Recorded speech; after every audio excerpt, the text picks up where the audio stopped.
দৈনিক 10 star BD24 সত্যের সন্ধানে আমাদের যাত্রা।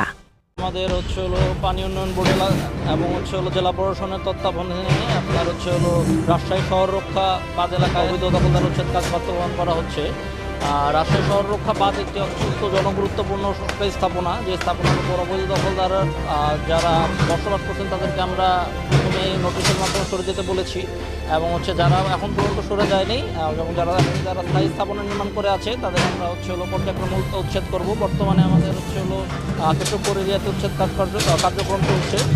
এই কার্যক্রম অব্যাহত থাকবে। আমরা পর্যায়ক্রমে বিভিন্ন এরিয়া সিলেক্ট করে সেই এরিয়ার অবৈধ দখলদার উচ্ছেদের জন্য নোটিশ করব এবং সেটা যারা সেই উচ্ছেদ কার্যক্রম আগে সরে যাবে তারা তো সরে গেল, আর যারা সরবে না তাদের আমরা উচ্ছেদ করে দেব।